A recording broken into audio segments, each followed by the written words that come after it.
Hello friends, I hope you're doing good. Let's get started with the current affair edition for today.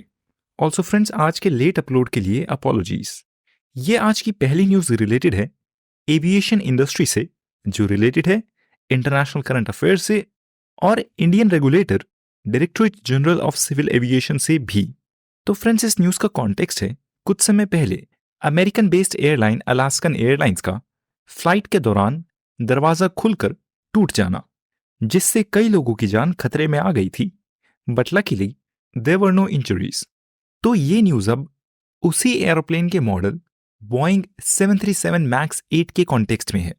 तो Boeing company ने उन सभी airline companies को जो इस मॉडल को यूज करते हैं, उनको रिकमेंड किया है कि वो अपने इस मॉडल की एक ग्लोबल इंस्पेक्शन कर लें। अपने पास प्रेजेंट इस मॉडल के, अपनी एयरलाइन फ्लीट में प्रेजेंट इस मॉडल का एक बार कॉम्प्रिहेंसिव टेस्ट कर लें।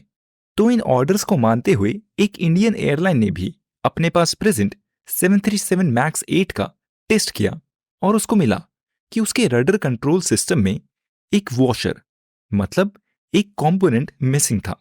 यूनाइटेड स्टेट्स की भी कुछ फ्लाइट को इस मॉडल में ऐसे लूज बोल्ट्स मिले हैं। तो इन इवेंट्स को एड्रेस करते हुए directorate general of civil aviation ने बोला है कि उन्होंने बोइंग के रिकमेंड किए हुए सभी स्टेप्स ले लिए हैं और ये सभी स्टेप्स फॉलो करने के बाद ही ये एयरप्लेन्स अब ऑपरेशन में हैं। अब फ्रेंड्स, ये एक मेजर इवेंट नहीं है, बस ये एक सीरीज ऑफ इवेंट का पार्ट है। इस सीरीज ऑफ इवेंट में इंपॉर्टेंट टॉपिक्स है directorate general of civil aviation और बोइंग 737 मैक्स 8। ये आज की फ्रंट पेज न्यूज थी, इसलिए हमने इसको कवर किया है। एग्जाम के पर्सपेक्टिव से ये स्पेसिफिक इवेंट इतना इंपॉर्टेंट नहीं है। Alright, let's move on to this next news. ये न्यूज रिलेटेड है एनवायरमेंट से। इसका कॉन्टेक्स्ट है एक प्राइवेट सर्वे की रिपोर्ट जिसने गवर्नमेंट के नेशनल क्लीन एयर प्रोग्राम के प्रोग्रेस को एनालाइज किया है कि गवर्नमेंट का ये 9,631 करोड़ रुपए का इनिशिएटिव, जिसकी कोशिश है कुछ ऐसी 39 सेलेक्टेड इंडियन सिटीज में जहां पर पॉल्यूशन फिलहाल बहुत ज्यादा है, वहां पर पॉल्यूशन को कम करना, वहां की एयर क्वालिटी को इंप्रूव करना। तो इस स्टडी में पता चला है कि उन 39 सिटीज में जहां पर ये national clean air program active है, वहां पर 27 सिटीज ने PM 2.5 पार्टिकुलेट मैटर 2.5 के लेवल में गिराव हुआ है। तो अब हम पहले एक बार briefly national clean air programme NCAP की बात करते हैं। इस प्रोग्राम की मिनिस्ट्री है environment, forest and climate change, और ये मिशन जिसका एम है एयर क्वालिटी इंप्रूवमेंट, उसका ऑब्जेक्टिव है कुछ सिलेक्टेड इंडियन 131 सिटीज में 2017 के लेवल के कंपैरिजन में 2026 तक पर्टिकुलेट मैटर PM पॉल्यूशन में 40% रिडक्शन को अचीव करना। अब इस PM लेवल में PM 2.5 और PM 10 दोनों इंक्लूडेड हैं। मतलब इस मिशन में पार्टिकुलेट मैटर के दोनों साइजेस को कम करने की कोशिश है। अब PM पॉल्यूशन पे प्रिलिमिनरी में ये क्वेश्चन भी पूछा जा चुका है। PM 10 से रिलेटेड इस क्वेश्चन में पूछा गया था कि क्या PM 10 पॉल्यूशन लंग्स को क्रॉस करके ह्यूमन ब्लड में एंटर कर सकता है। इसका आंसर है नहीं, PM 10 ऐसा नहीं कर सकता, but PM 2.5 can enter the blood stream, इसलिए वो और ज्यादा खतरनाक है ह्यूमन हेल्थ के लिए। Now coming back to this news, तो इस स्टडी पर जिस पर ये न्यूज बेस्ड है, उसमें पता चला है कि सिर्फ 2 ही ऐसी सिटीज हैं जिनमें over the period PM 2.5 pollution levels में कमी हुई है। वो सिटीज हैं दिल्ली, जिसमें PM 2.5 के लेवल में -5.9% कमी हुई है, और दूसरी है वाराणसी, जिसमें PM 2.5 के लेवल में 72% कमी हुई है। बाकी सभी selected major cities Navi Mumbai, Ujjain, Jaipur, Visakhapatnam और पुणे, इनमें PM 2.5 के लेवल में बढ़ोतरी हुई है। यानी कि national clean air program active होने के बावजूद भी इन एरियाज में पॉल्यूशन बढ़ा है। अब यहां पर हमने नेशनल क्लीन एयर प्रोग्राम पर ब्रीफ में बात की है। अब यहां पर अपने इस एडिशन में हमने नेशनल क्लीन एयर प्रोग्राम पर ब्रीफ में बात की है, पर नोट्स में इस टॉपिक पर इंफॉर्मेशन डिटेल में प्रेजेंट है। आप वहां से इसके बारे में पढ़ लें। Alright, let's move on to this next news. ये न्यूज रिलेटेड है पार्लियामेंट से। इसका कॉन्टेक्स्ट है लोकसभा के स्पीकर ओम बिरला के द्वारा दी गई कुछ स्टेटमेंट। तो लोकसभा के speaker Om Birla planned disruption को एक्नॉलेज करते हुए बोलते हैं कि ये पार्लियामेंट में होने वाले प्लान्ड डिसरप्शंस डेमोक्रेसी की स्पिरिट को नुकसान पहुंचाते हैं और इनसे डील करने के लिए सख्त कदम लेना जरूरी है। वो बोलते हैं कि हाँ, जब सदन जारी होता है तब मेंबर ऑफ पार्लियामेंट्स के बीच थोड़ी बहुत बहस और कुछ मुद्दों को लेकर असहमति होना जायज है, पर ऐसे कुछ मुद्दे जिनको लेकर बहस बहुत ज्यादा बढ़ जाए, पूरे हाउस में ऑर्डर डिसरप्ट हो जाए, हाउस की फंक्शनिंग डिसरप्ट हो जाए और पूरे हाउस में कियोस हो जाए, इससे पार्लियामेंट का समय खर्च होता है। It leads to a loss of time. और ऐसे इवेंट से सिटीजन्स की नजरों में लेजिस्लेचर की इज्जत भी कम होती है। वो बोलते हैं कि कोई भी स्पीकर ऐसा नहीं चाहेगा कि वो हाउस के मेंबर्स को सस्पेंड करे, बट वो बोलते हैं कि हाउस के ऑर्डर को मेंटेन करने के लिए ऐसे सख्त कदम लेना जरूरी हो जाता है। फ्रेंड्स, स्पीकर के इन कमेंट्स का कॉन्टेक्स्ट है पार्लियामेंट के विंटर सेशन में हुए काफी सारे सस्पेंशंस। पार्लियामेंट के इस विंटर सेशन में, जो जस्ट अभी कुछ दिनों पहले ही खत्म हुआ है, लोकसभा में 100 मेंबर ऑफ पार्लियामेंट्स को और राज्यसभा में 46 मेंबर्स को सस्पेंड किया गया है। अब हम ब्रीफली स्पीकर के रोल की बात करते हैं। अब ये पॉलिटी एंड गवर्नेंस का एक फंडामेंटल टॉपिक है। इस समय हम इस टॉपिक पर ब्रीफ में बात करेंगे। इस इवेंट के डिटेल नोट्स हालांकि आप वन नोट नोटबुक में एक्सेस कर सकते हैं। आप आज की न्यूज़पेपर समरी को एक्सेस करें, इस न्यूज़ इवेंट पर जाएं और उससे एसोसिएटेड नोट्स को रेफर कर लें। They are very easy to access. तो friends, role of speaker polity and governance का एक मेजर टॉपिक है, एज वी हैव सेड। ये डिटेल्स आपको नोट्स में और आपकी लक्ष्मीकांत बुक में भी मिल जाएंगे। तो लोकसभा के स्पीकर की बात करें तो speaker is the head of Lok Sabha and he is it's representative. मतलब लोकसभा में स्पीकर ऐसा फिगर है जो लोकसभा के हेड हैं, जो लोकसभा के मुखिया हैं। He is the guardian of the powers and privileges of the members of parliament. Friends, speaker is the principal spokesman of the house. मतलब अगर लोकसभा से रिलेटेड कोई अथॉरिटेटिव स्टेटमेंट देनी है तो वो देने की अथॉरिटी केवल स्पीकर के पास है और पार्लियामेंट से रिलेटेड मुद्दों में स्पीकर का डिसीजन फाइनल होता है। अब बात करते हैं कि लोकसभा के स्पीकर अपनी पावर्स और ड्यूटी को कहां से डिराइव करते हैं। तो उसके 3 सोर्स हैं।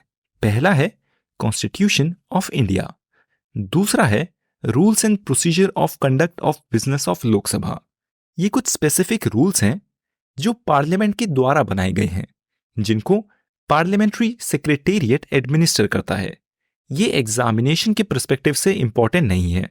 और तीसरा सोर्स है मतलब शुरुआती समय से चले आ रहे कुछ रीति और रिवाज, जो ऐसे रिवाज हैं जो कहीं पर लिखित नहीं है पर चले आ रहे हैं। फ्रेंड्स, स्पीकर ऑफ लोकसभा और पार्लियामेंट इन जनरल, इसके बारे में आप जरूर पढ़ लें अपनी पॉलिटी एंड गवर्नेंस के प्रिपरेशन के दौरान। फ्रेंड्स, इट्स ऑलरेडी जनवरी, तो एक्सपेक्टेड है कि आपको ये सारी जानकारी अब तक होनी चाहिए। अगर आपको नहीं है तो it's not too late, start preparing, complete your polity and governance as soon as possible और उसके बाद अपनी सभी बेसिक प्रिपरेशन को जल्द से जल्द खत्म कर दें। ये नेक्स्ट न्यूज भी रिलेटेड है पार्लियामेंट से ही। इसका कॉन्टेक्स्ट है इस विंटर सेशन में सस्पेंड किए गए 11 मेंबर ऑफ पार्लियामेंट से मांगी गई उनकी स्टेटमेंट। तो प्रिविलेजेस कमेटी ने उन सस्पेंडेड 11 मेंबर्स से उनकी स्टेटमेंट मांगी है। उनसे बोला है कि आप लोगों का जो पक्ष है हमें बताएं। फ्रेंड्स, इस विंटर सेशन में जो अभी कुछ समय पहले ही खत्म हुआ है, राज्यसभा से 46 मेंबर ऑफ पार्लियामेंट्स को, as we discussed earlier, suspend किया गया था। उन सस्पेंड किए गए 46 एमपीज में से 35 एमपीज की सस्पेंशन इतनी थी जो केवल विंटर सेशन के खत्म होने तक थी, और अगले सेशन में यानी कि होने वाले बजट सेशन में वो दोबारा से हाउस की प्रोसीडिंग्स को ज्वाइन कर सकेंगे। पर उन सस्पेंडेड 46 एमपीज में से 11 एमपीज ऐसे हैं जो अभी भी सस्पेंडेड हैं और जिन पर प्रोसीडिंग्स चल रही हैं, और उनके इस सस्पेंशन के केस को राज्यसभा के चेयरमैन जगदीप धनखड़ ने प्रिविलेजेस कमेटी को रेफर कर दिया था, जिस कमेटी में इन मेंबर्स के सस्पेंशन को लेकर इन्वेस्टिगेशन चल रही है। फ्रेंड्स, अब ब्रीफली बात करते हैं पार्लियामेंट की कमिटीज के बारे में, जिस टॉपिक पर प्रिलिमिनरी में काफी बार क्वेश्चंस पूछे जा चुके हैं।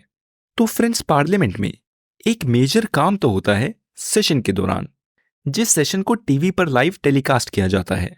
पर उसके सिवाय पार्लियामेंट का एक मेजर फंक्शन चलता है पूरे साल हमेशा, कमिटीज में, जो टीवी पर लाइव टेलीकास्ट नहीं होती बट एक इंपॉर्टेंट रोल निभाती हैं।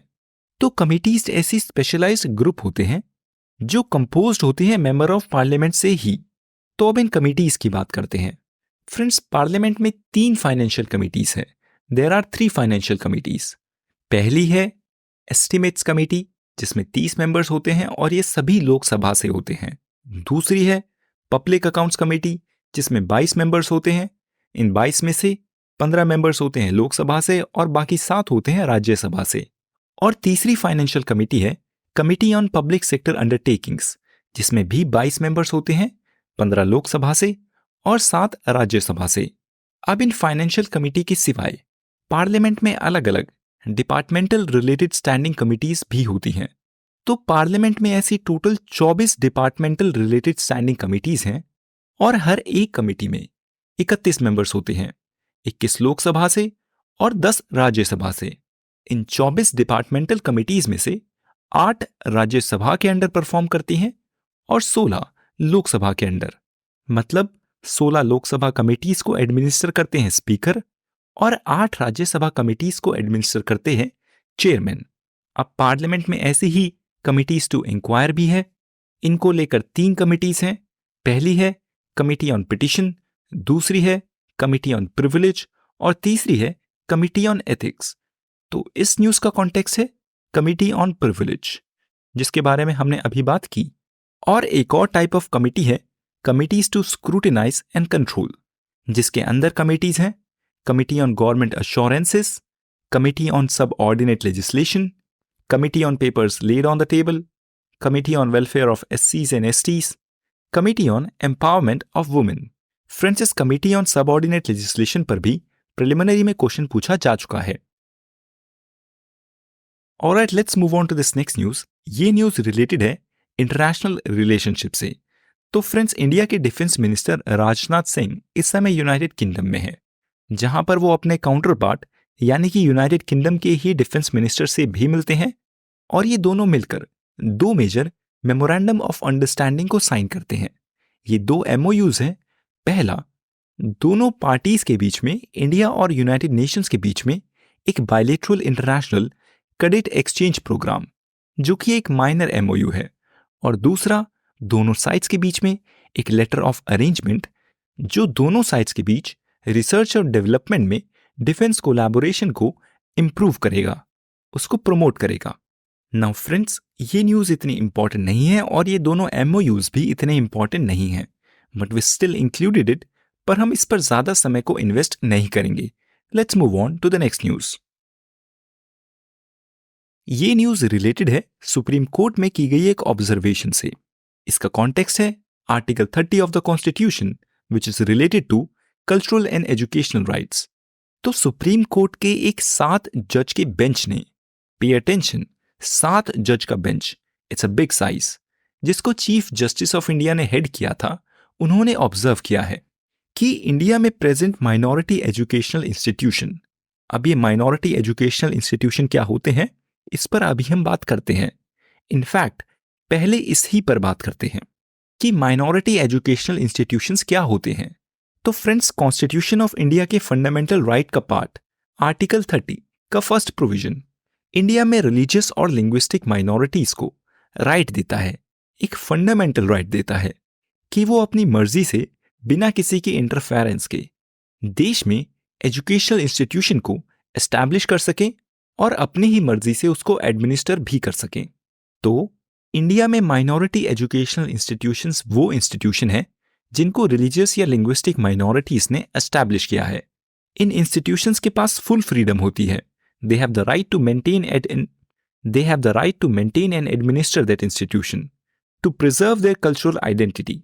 मतलब अगर मैं फॉर इंस्टेंस एक रिलीजियस और लिंग्विस्टिक माइनॉरिटी का पार्ट नहीं हूं और मैं कोई इंस्टीट्यूशन बनाता हूं, तो मेरे पास ये अथॉरिटी नहीं है कि मेरे द्वारा एस्टैब्लिश किए गए एजुकेशनल इंस्टीट्यूशन को एक माइनॉरिटी एजुकेशनल इंस्टीट्यूशन का टैग मिले और मेरे द्वारा एस्टैब्लिश किए गए इंस्टीट्यूशन पर वाइड रेंजिंग लॉज एप्लीकेबल होंगे, वाइड रेंजिंग रेगुलेशंस एप्लीकेबल होंगे।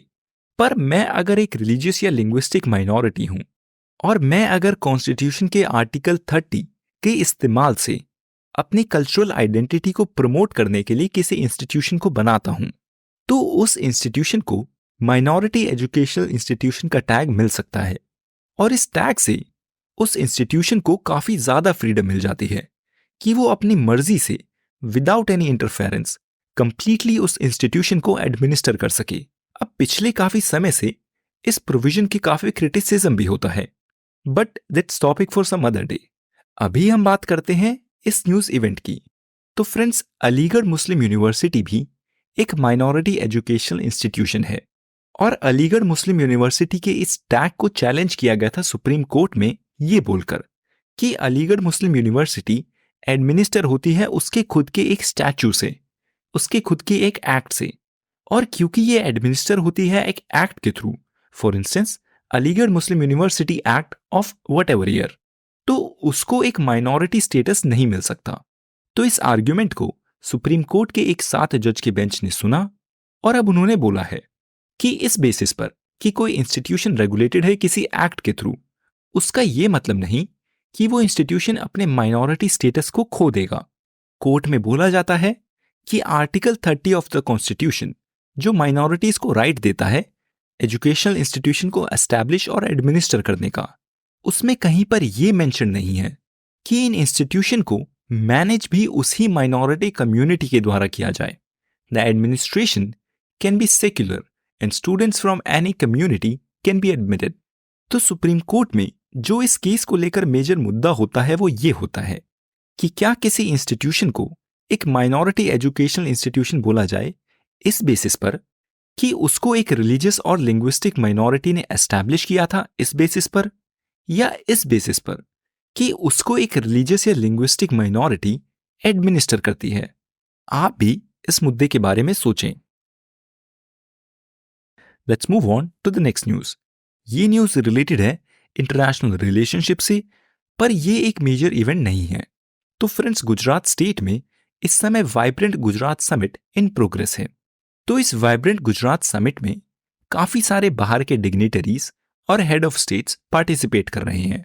उन हेड ऑफ स्टेट्स में से prime minister of India Narendra Modi, United Arab Emirates UAE के प्रेसिडेंट मोहम्मद बिन जायद के साथ मिलते हैं, उनके साथ एक 3 किलोमीटर लंबा रोड शो भी करते हैं और वो तिमोर लेस्ते के प्रेसिडेंट के साथ भी एक बायलैटरल मीटिंग करते हैं। इसी इवेंट के दौरान prime minister of India Mozambique के प्रेसिडेंट के साथ भी मीटिंग करते हैं और अमंग मेनी अदर थिंग्स वो तिमोर लेस्ते के प्रेसिडेंट को इंटरनेशनल सोलर अलायंस को ज्वाइन करने के लिए इनवाइट करते हैं और इंटरनेशनल सोलर अलायंस के साथ साथ वो उनको coalition for disaster resilient infrastructure join करने के लिए भी इनवाइट करते हैं। तिमोर लेस्ते के प्रेसिडेंट होजे रामोस होर्ता एक्सप्रेस करते हैं कि उनके देश का पूरा सपोर्ट है इंडिया के यूनाइटेड नेशन सिक्योरिटी काउंसिल में नॉन परमानेंट मेंबरशिप को लेकर। अब ये इवेंट भी ज्यादा बड़ा इवेंट नहीं है, ये एक स्टेट बेस्ड न्यूज है, but we just covered it so that you guys don't have the fear of missing out. अब हम इस इवेंट से रिलेटेड एक major topic international solar alliance की बात करते हैं। अब ये इवेंट भी ज्यादा इंपॉर्टेंट नहीं है फिलहाल के पर्सपेक्टिव से। अब इस सोलर अलायंस को 2015 में COP21 के दौरान, आई होप आपको पता है, अभी कुछ समय पहले COP28 कंक्लूड हुई है। तो इस इंटरनेशनल सोलर अलायंस को 2015 में COP21 समिट के दौरान इंडिया ने एस्टैब्लिश किया था। India founded the international solar alliance. फिलहाल इसकी मेंबरशिप 116 है, जो कि एक्सपेक्टेड है कि समय के साथ और बढ़ेगी। तो ये इंटरनेशनल सोलर अलायंस एक ग्रुपिंग है जिसमें यह उम्मीद की गई है कि ट्रॉपिक ऑफ कैंसर और ट्रॉपिक ऑफ कैप्रिकॉर्न के बीच लाई करने वाली कंट्रीज, जो कि ये कंट्रीज सोलर रिच कंट्रीज हैं, यहां पर सनशाइन अबंडेंस में रहती है, ये मिलकर एक अलायंस बनाएं, एक दूसरे के साथ कोऑपरेट करें और सोलर एनर्जी को और सोलर टेक्नोलॉजी को डेवलप करें। तो ये कोई स्ट्रेटेजिक ग्लोबल इंस्टीट्यूशन नहीं है, बट ये फ्यूचर ओरिएंटेड एक इंस्टीट्यूशन है जो एक दूसरे के साथ रिसर्च और नॉलेज को शेयर करता है। Let's move on to this next news. ये न्यूज रिलेटेड है इंटरनेशनल रिलेशनशिप से। इसका कॉन्टेक्स्ट है इंडिया और मालदीव्स के बीच चल रही एक कंट्रोवर्सी, जिस कंट्रोवर्सी के बारे में आई होप आपको पता है, क्योंकि हम पिछले कई एडिशंस में उसकी बात कर चुके हैं। ब्रीफली मेंशन करें तो Indian prime minister Narendra Modi कुछ समय पहले लक्षद्वीप में गए थे। वहां पर उन्होंने बीचेस पर कुछ फोटोज को क्लिक किया, इस होप के साथ कि वो लक्षद्वीप के टूरिज्म को प्रमोट करेंगे। पर उनके इस एक्शन पर मालदीव्स के कुछ मिनिस्टर्स ने बैड कमेंट्स किए हैं, क्रिटिसाइजिंग कमेंट्स किए हैं।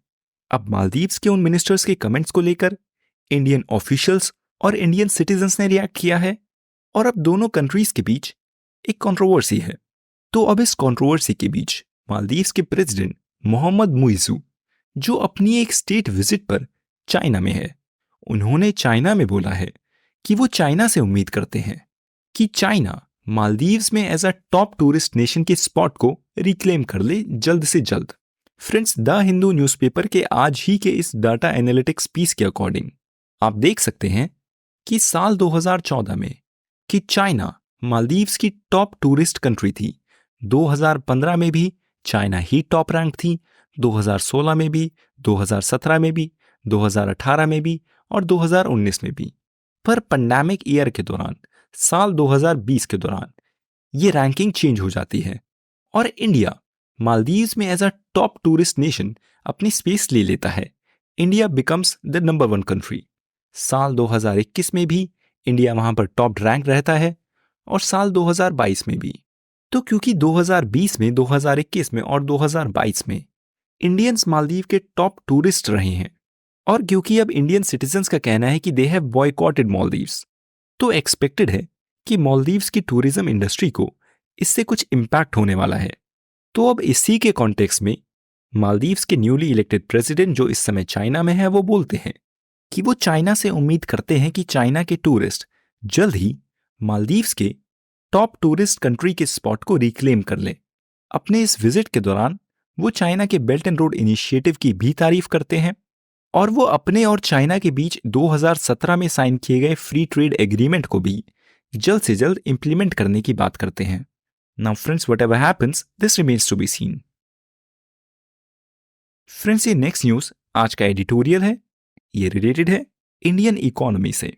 इस एडिटोरियल में बात की गई है कि नेशनल स्टैटिस्टिकल ऑफिस के रिलीज किए गए डाटा के अकॉर्डिंग पता चला है कि पिछले साल के कंपैरिजन में जब इंडिया की रियल जीडीपी 7.2% थी, इस साल इंडिया की रियल जीडीपी ग्रोथ रेट में थोड़ा सा ही डिफरेंस हुआ है, ओनली 0.1%।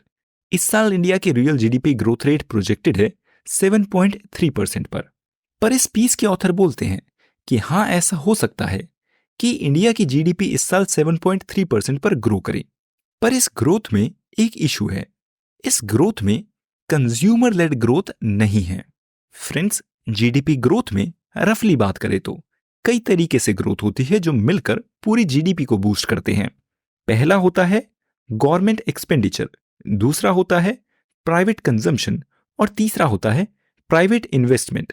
तो इस पीस के ऑथर बोलते हैं कि फिलहाल इंडिया की इकोनॉमिक ग्रोथ में मेजॉरिटी ग्रोथ हो रही है गवर्नमेंट इन्वेस्टमेंट की तरफ से, और प्राइवेट कंजम्पशन नहीं हो रही, बहुत कम हो रही है। अब इसकी बात करते हैं। तो इस पीस के ऑथर बोलते हैं कि इंडिया में ग्रॉस वैल्यू एडेड जो पिछले साल 7% थी, इस साल एक्सपेक्टेड है कि वो 6.9% पर हो जाए। ग्रॉस वैल्यू एडेड क्या होता है उसकी भी हम बात करेंगे। फिर वो एग्रीकल्चरल सेक्टर की बात करते हैं और बोलते हैं कि एग्रीकल्चर सेक्टर जो रूरल इकोनॉमी को सपोर्ट करता है, उससे एक्सपेक्टेड है कि उसमें इस साल 1.8% ग्रोथ ही हो, जो कि पिछले 8 सालों में अब तक सबसे कम ग्रोथ रही है। इस पीस के ऑथर फिर ट्रेड, होटल्स, ट्रांसपोर्ट, कम्युनिकेशन और ब्रॉडकास्टिंग सेक्टर की बात करते हैं और बोलते हैं कि पिछले साल जब इन सेक्टर्स में ग्रोथ रेट 14% थी, वो इस साल एक्सपेक्टेड है कि केवल 6.3% ही रहेगी। फिर वो इकोनॉमी के डिमांड साइड से बात करते हैं। फ्रेंड्स, डिमांड साइड मतलब कंज्यूमर्स की तरफ से होने वाली ग्रोथ। तो फ्रेंड्स, डिमांड साइड जिसको मेजर किया जाता है प्राइवेट फाइनल कंजम्पशन एक्सपेंडिचर से, और जो कि जीडीपी का लार्जेस्ट कंपोनेंट भी रहता है। तो इंडिया की इस साल की जीडीपी ग्रोथ में प्राइवेट फाइनल कंजम्पशन एक्सपेंडिचर का पार्ट पिछले 20 सालों में इस साल सबसे कम है, और एक्सपेक्टेड है कि उसकी ग्रोथ होगी केवल 4.4%।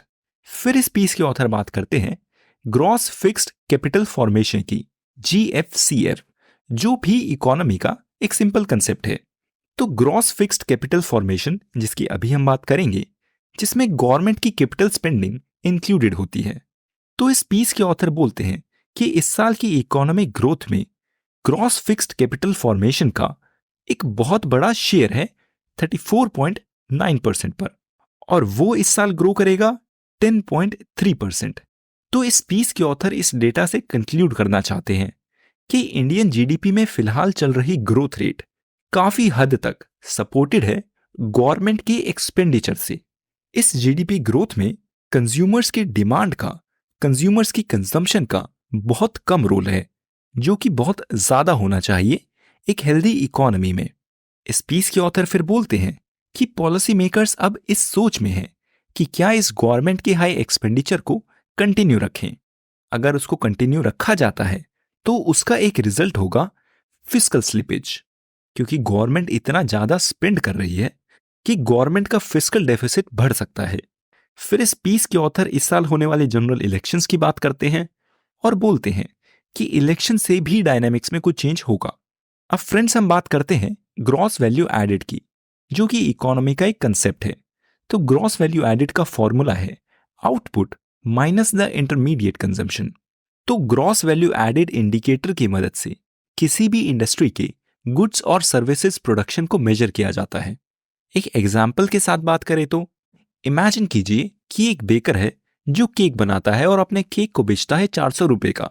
पर उस 400 रुपए के केक को बनाने के लिए उस बेकर ने आटे को इस्तेमाल किया, एग्स को इस्तेमाल किया, इलेक्ट्रिसिटी को इस्तेमाल किया वगैरह, और इन सब इंटरमीडिएट गुड्स की कॉस्ट उस बेकर को पड़ी 100 रुपए, जिनको बोला जाता है इंटरमीडिएट कंजम्पशन। तो उस बेकर का इकोनॉमी में ग्रॉस वैल्यू एडिशन होगा 400 रुपए माइनस 100 रुपए, विच इज 300 रुपए। यानी कि उस बेकर ने इकोनॉमी में जीवीए की एडिशन की है उस केक के साथ 300 रुपए। अब हम बात करते हैं ग्रॉस फिक्स्ड कैपिटल फॉर्मेशन की। तो ये gross fixed capital formation represent करता है नए फिजिकल एसेट्स को, जैसे कि मशीनरी, बिल्डिंग्स, इंफ्रास्ट्रक्चर जैसे कि रोड्स, ब्रिजेस वगैरह, जो कि बिजनेसेस या गवर्नमेंट बनाती हैं, और ये सभी मेजरली यूज होते हैं और गुड्स को बनाने में। दिस इज अ की indicator of investment in productive capacity and economic growth. एक इकोनॉमी में ग्रॉस फिक्स्ड कैपिटल फॉर्मेशन से सिग्निफाई होता है इंक्रीज्ड इन्वेस्टमेंट, और उम्मीद की जाती है कि GFCF से इकोनॉमी में लॉन्ग टर्म रिजल्ट्स मिलेंगे। It leads to long term economic stability and prosperity. अब हम बात करते हैं प्राइवेट फाइनल कंजम्पशन एक्सपेंडिचर की। Private final consumption expenditure represent करता है एक इकोनॉमी में total value of goods and services consumed by the private sector.